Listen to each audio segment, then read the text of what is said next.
I'm a depth psychologist, so I sort of follow along the lineage of Freud and Jung, who saw dreams as parts of ourselves that don't get enough viewing, so to speak, enough attention, and that, well, Freud thought about them more as repressed parts because they were disavowed in the culture, or through trauma they got buried in the unconscious, and Jung saw them very much as part of our psyche, that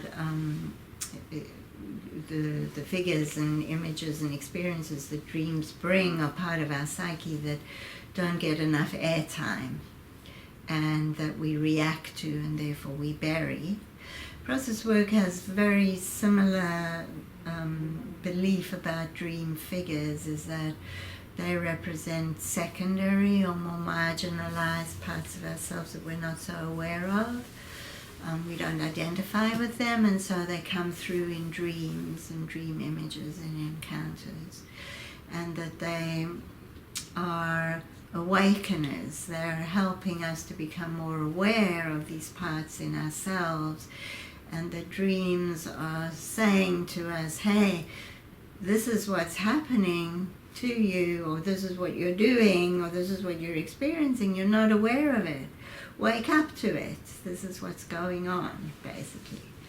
So they can be very enlightening and guide us in terms of where we need to go in our process. So they're very much part of the background, dreaming over the long term of what we're trying to live out in this body, in this life, and what lies along the path of self-development and awareness. There are people who write books about symbols, dream images and symbols, right? And a horse means this, and a house means that, and I, in process work, also tries not to be too dogmatic along those lines, like having this definite theory that a house means the self, which is a Jungian interpretation of the house. It's the self. But a house could be many things, and it depends also on the dreamer. What do they associate with a house, and how is it relevant also to their life, in their everyday life in the moment?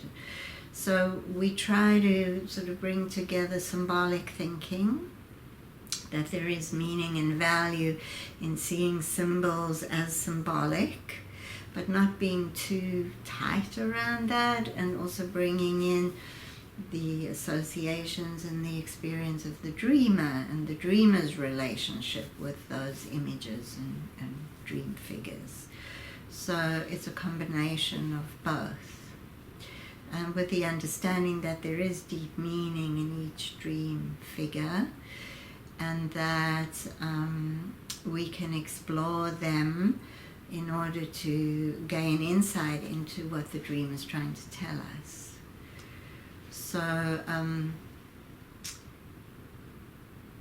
in using first training methods, which in process work are more about becoming the dream figure, acting it out, finding out more about its nature or a quality it has and where that's useful for us, or how it is in relationship with other people or in the world channel. That's also a lot of useful information.